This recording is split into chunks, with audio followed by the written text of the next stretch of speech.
자, 오늘 말씀의 본문은 요한복음 8장입니다.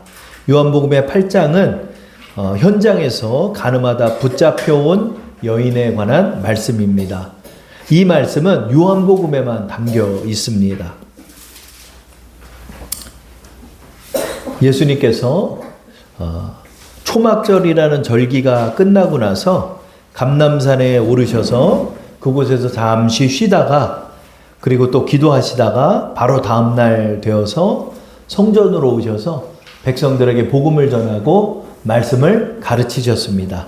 우리 그 장면을 한번 볼까요? 요한복음 8장 1절과 2절입니다. 한번 읽어볼까요? 예수는 감람산으로 가시니라. 아침에 다시 성전으로 들어오시니 백성이 다 나오는지라 앉으사 그들을 가르치시더니, 예수님께서 이렇게 절기가 끝나고 나서 계속 하시던 사역을 멈추지 않고 하셨습니다.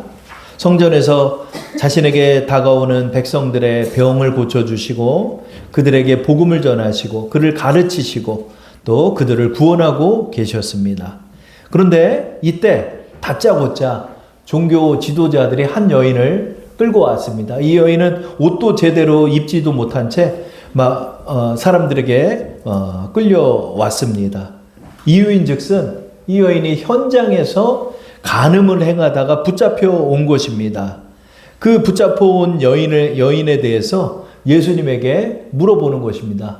이 여인을 죽여야 됩니까? 살려야 됩니까? 하고 한쪽 손에는 돌을 들고 있었습니다. 왜냐하면 이렇게 간음을 행하다가 붙잡힌 사람은 남자와 여자를 막론하고 그들을 돌로 치라 하는 율법이 담겨 있기 때문이었습니다. 우리 그 장면 한번 보도록 하겠습니다. 요한복음 8장 4절에서 6절 말씀입니다. 예수께 말하되 선생이여, 이 여자가 간음하다가 현장에서 잡혔나이다. 모세는 율법에 이러한 여자를 돌로 치라 명하였거니와 선생은 어떻게 말하겠나이까? 그들이 이렇게 말하면 고발할 조건을 얻고자 하여 예수를 시험함이로라. 예수께서 몸을 굽히사 손가락으로 땅에 쓰시니, 여인을 붙잡아 왔습니다. 모세의 율법에 의하면 그 남녀를 돌로 쳐서 죽여야 한다라고 신명기 22장에 말씀하고 있죠. 그러니까 예수님에게 물어보는 것입니다. 당연히 율법에서 이렇게 말하고 있으면 율법대로 행하면 되지 않겠냐라고 말할 수 있는데, 여기서 이 종교 지도자들이라 하는 사람들이 예수를 시험하고 있는 것입니다. 그 시험은 어떤 시험이냐면, 만약에 모세의 율법대로 너희가 그 여인을 죽여라 이렇게 예수님이 말씀을 하면, 현행법상 로마법에 의하면 유대인들은 함부로 형벌을 집행할 수가 없었습니다. 그것은 로마에 파송된 본디오 빌라도와 같은 총리가 그렇게 사형을 집행할 수 있었습니다. 그러니까 예수님이 만약에 이 여인을 죽여야 한다라고 얘기를 하면 로마법을 빗대서 예수님을 고발하고, 만약에 예수님이 그 여인을 죽이지 말라라고 얘기하면 율법에 나와 있는데 왜 당신은 그 여인을 살리라 말씀하십니까? 라고 말하면서 율법을 빗대어서 예수를 고발하려 했던 것입니다. 그러니까 예수님은 이렇게 말해도 잡혀 들어가고 저렇게 말해도 잡혀 들어가는 그런 아주 독수를 가지고 이 종교 지도자들이 예수님에게 이 여인을 끌고 온 것입니다. 우리 그 여인이 끌려온 장면을 한번 볼까요? 8장 3절입니다. 우리 한번 읽어보겠습니다. 서기관들과 바리새인들이 음행 중에 잡힌 여자를 끌고 와서 가운데 세우고, 음행 중에 붙잡혀 왔다는 거니까 여러분 그 현장을 급습해가지고 붙잡힌 거예요. 참 어떻게 이렇게 현장을 붙잡힐 수 있을까요? 그렇죠? 그러니까 이 여인은 좀 유명한 여인인가 봐요. 이렇게 굉장히 사생활이 문란하고 이렇게 간음죄를 행하고 온 거예요. 그런데 이 여인을 좀 살펴보면, 지금 이 여인이 붙잡혀 온 시기를 따져보면 초막절이라는 절기가 막 끝났을 상황이에요. 이 초막절이라는 절기는 이스라엘의 3대 절기 중에 하나입니다. 이 초막절은 예전에 유대인들이 이집트를 탈출하고 광야에서 초막을 짓고 살던 것을 회상하면서 그 광야 40년 동안 우리를 인도하신 하나님께 감사를 드리는 절기가 이 초막절이에요. 또 농경적으로 따져보면은 이때는 가을 때가 되어서 그 음식물들, 곡물들을 전부 다 추수하고 난 다음에 창고에 저장해 두고 한 해 동안 농사를 잘 짓게 해주신 하나님 앞에 감사를 드리는, 지금으로 따지면 추수감사절과 같은 그런 절기가 이 초막절입니다. 이 절기 때 제사장은 그 금그릇을 가지고 실로암 연못에 가서 물을 길러다가 제단에다가 부었어요. 이 행사를 7일 동안 했는데, 그 이유는 그 광야에서 물이 없잖아요. 그런데 하나님께서 광야의 반석에서 물을 내셔서 이스라엘 민족에게 물을 제공하셨던 것을 기념해서 그렇게 물을 붓는 행사를 드렸고, 7일 동안 화제로 하나님께 제사를 드리는 절기가 바로 이 초막절이 되는 것입니다.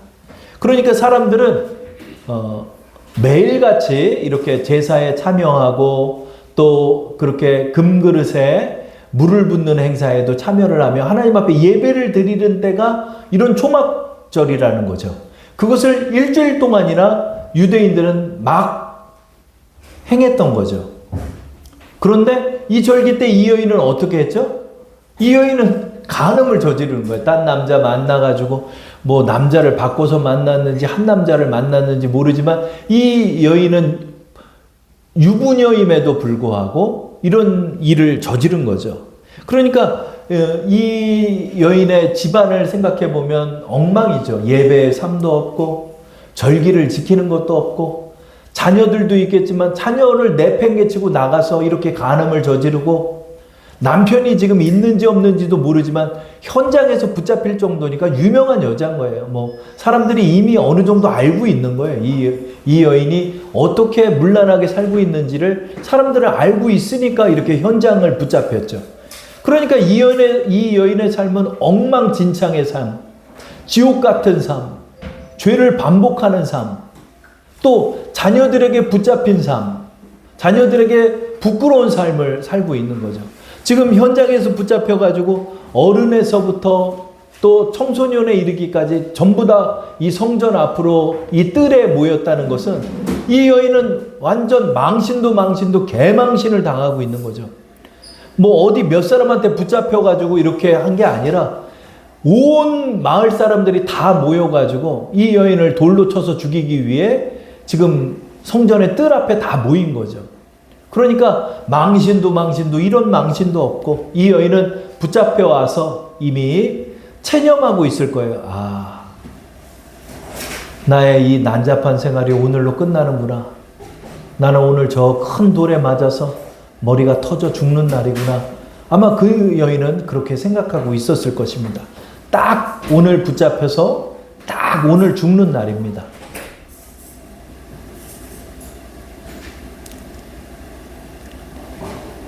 근데 예수님께서 그 말을 딱 듣더니 바닥에다 뭔가를 이렇게 쓰시는 거예요. 이렇게. 그랬더니 예수님, 선생님, 우리가 예수님에게 지금 물어보고 있는데 왜 대답 안 하십니까? 빨리 좀 대답하십시오 하고 예수님에게 계속해서 체근하고 있습니다. 그때 예수님께서 쓰시던 글을 딱 멈추시고 고개를 딱 들더니 사람들을 보고 종교 지도자를 보면서 말합니다. 그래, 알았다.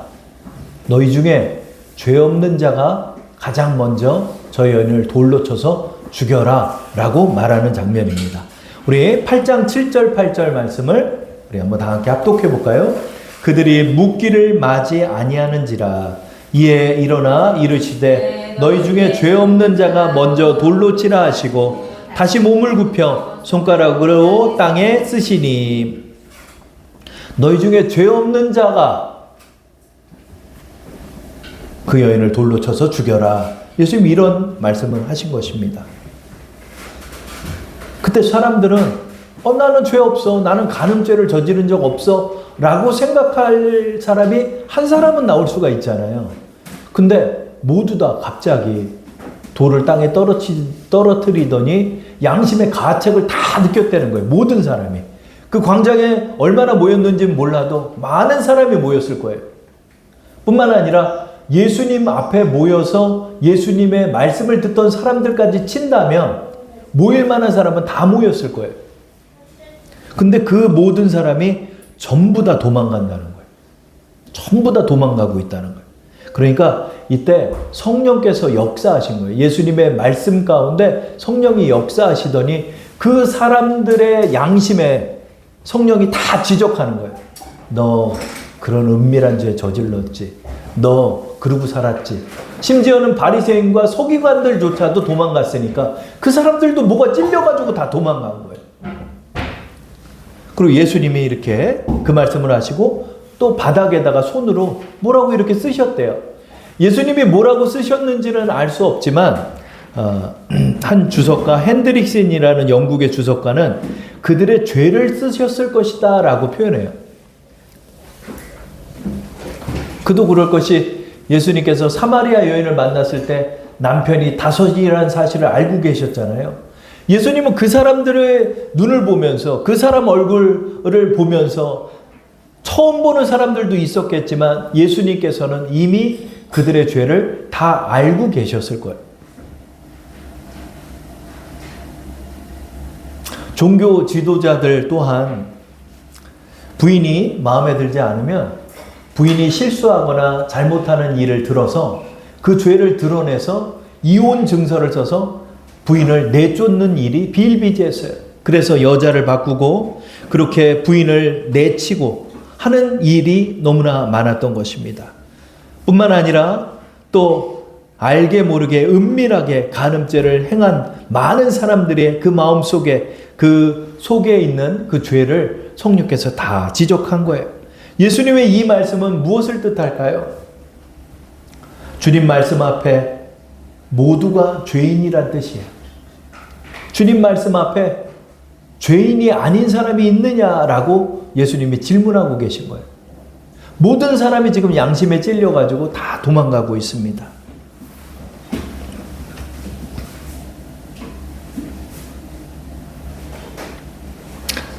그런데 여기서 이 말씀을 통해 우리가 기억할 것은 종교 지도자들과 또 이 여인을 돌로 쳐서 죽이겠다라고 의기양양하게 모였던 많은 사람들은 모두 다 도망가고 있다는 사실이죠. 모두 다 도망가고 있다는 사실이에요. 양심에 찔렸어요? 다 도망갔습니다. 그들은 구원받을 길에 서 있나요? 아니죠. 도망갔기 때문에 그들은 구원을 받지 못하는 거죠. 근데 이 여인만 딱 남았어요. 예수님하고 딱 남았어요. 그 여인은 깜짝 놀랐을 거예요. 예수님께서 너희 중에 죄 없는 자가 돌로 치라 그러면 어디선가 돌이 날아올까 봐 얼마나 무서웠겠어요. 눈을 질끈 감고 있었을 것입니다. 누가 던져도 먼저 던질 그 돌이 나에게 어디에 맞을까 하며 부들부들 떨면서 그 자리에 서 있었을 것입니다. 그런데 한 사람 한 사람 돌을 내려놓더니 사라지기 시작하는 거예요. 그녀는 눈을 뜨면서 돌을 던지지 않는 사람들을 지켜봤을 것입니다. 그때 모든 사람들이 한 사람 한 사람 가더니 종교 지도자들조차도 전부 다 도망가는 걸 보며 아주 놀랐을 거예요. 그리고 나서 그 넓은 성전에 그 뜰 앞에 그 많은 사람이 다 사라지고 예수님하고 여인만 딱 남아 있습니다. 그랬더니 예수님이 물어봐요. 여인에게 이 많은 사람 다 어디 갔느냐 이렇게 물어봅니다. 우리 그 장면을 한번 볼까요? 요한복음 8장 10절에서 11절입니다. 함께 합독할게요. 예수께서 일어나사 여자 외에 아무도 없는 것을 보시고 이르시되 여자여 너를 고발하던 그들이 어디 있느냐 너를 정죄한 자가 없느냐 대답하되 주여 없나이다. 예수께서 이르시되 나도 너를 정죄하지 않으니 가서 다시는 죄를 범하지 말라 하시니라. 아멘. 이 말씀을 통해 예수님께서 이 여인에게 두 가지 말씀을 하시죠. 첫째, 다들 어디 갔냐? 주여 없나이다. 여인이여 나도 당신을 정죄하지 않겠습니다. 그리고 두 번째로 대신 다시는 죄를 범하지 말아야 합니다. 라고 말한 것입니다. 그러니까 이 여인은 반복적으로 이 간음죄를 저지른 거예요. 남자를 바꿔갔는지 아니면 어떤 남자한테 꽂혀가지고 그 남자한테 빠져서 살았는지 그건 알 수 없어요. 그러나 동일한 이 간음죄를 또 반복하고 또 반복하고 또 반복했으니까 동네에서 유명한 거예요. 이 여인이 벌써 어느 집에 갔더라. 어떻게 됐더라. 이거를 붙잡은 거예요. 남편이 붙잡았는지 남편이 있는지 없는지. 그러나 간음죄니까 남편이 있었겠죠.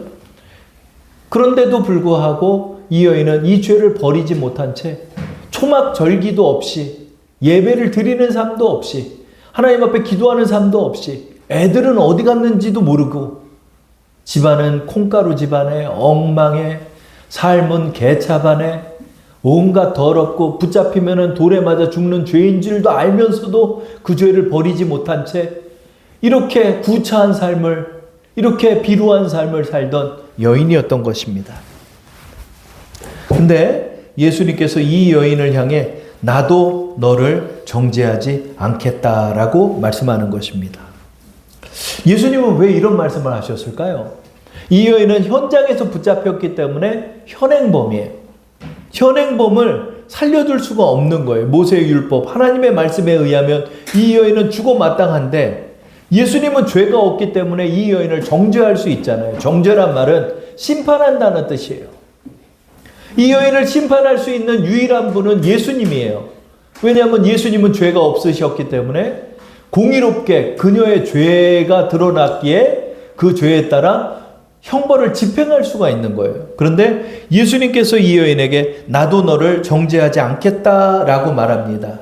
이것은 법리적으로 따져보면 그녀의 죄를 묵인하는 결과가 되는 거죠. 그러므로 옳지 않죠. 예수님은 정죄해야 돼요. 왜냐하면 죄가 없으면 몰라도 죄가 드러났는데 이 여인을 그냥 살려둬서는 안 되잖아요. 근데 예수님은 왜 이 여인을 정죄하지 않고 심판하지 않고 그녀의 죄 없다라고 그녀를 방면해 준 것일까요?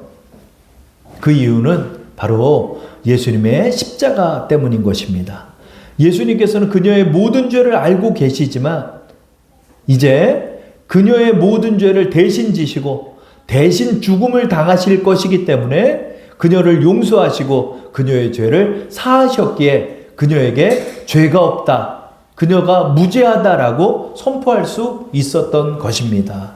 이 여인은 이 자리가 죽을 자리임에도 불구하고 예수님께서 대신 그 죄를 지시고 죽으시기 때문에 예수님께서는 그녀에게 너는 죄가 없다라고 말씀하여 주신 것입니다.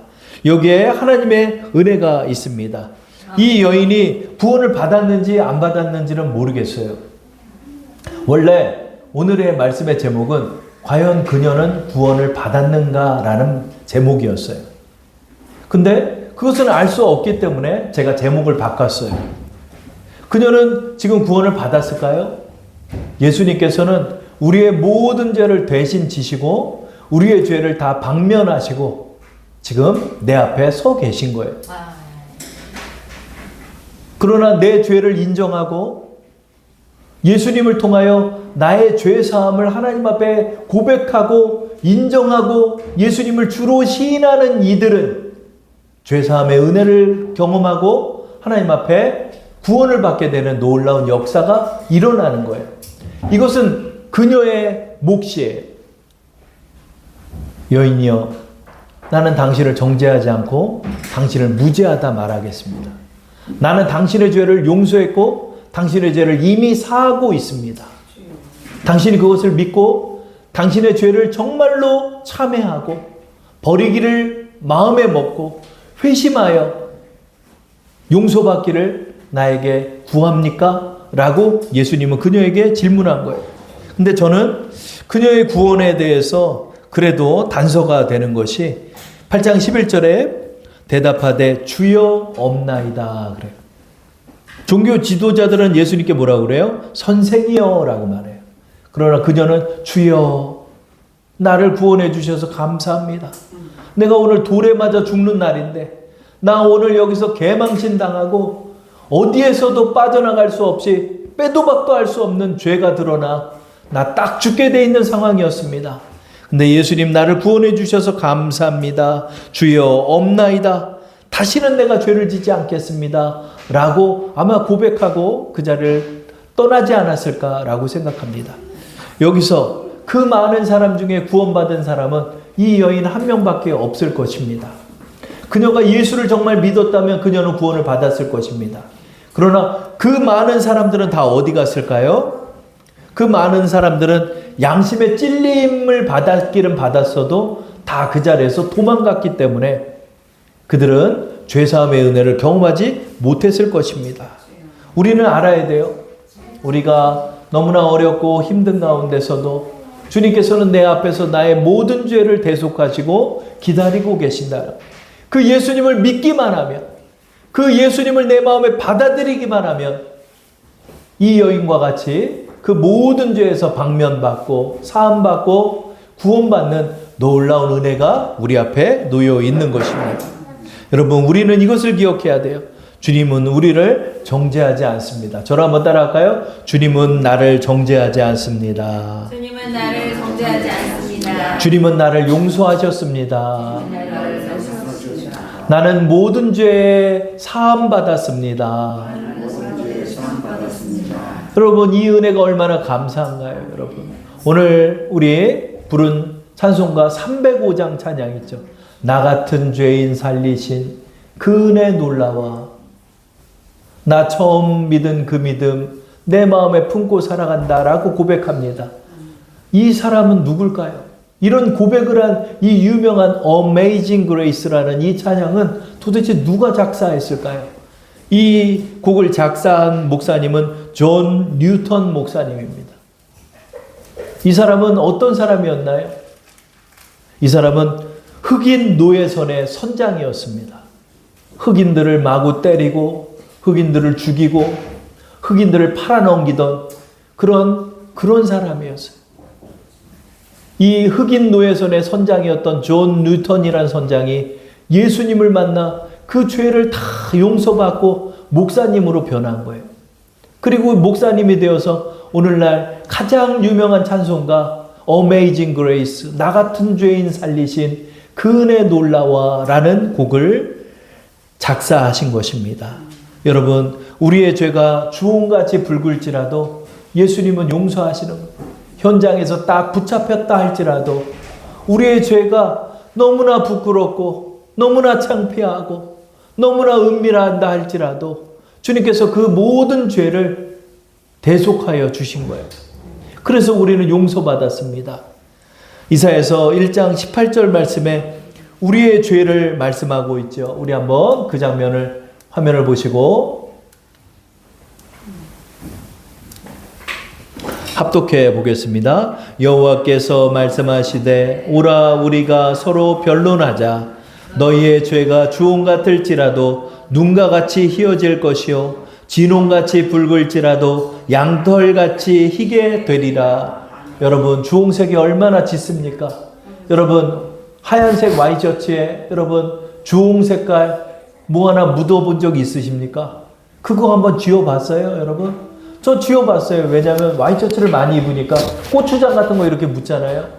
여러분, 이거 칫솔 같은 걸로 아무리 문대도 그 색깔이 안 빠져요. 안 빠져.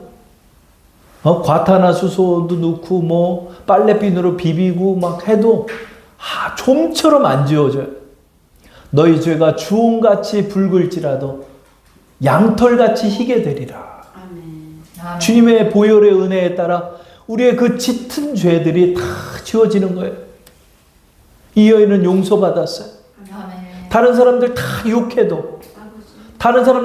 욕해도 예수님 용서받았. 그래서 구원받는 거예요, 여러분. 구원받는 거예요.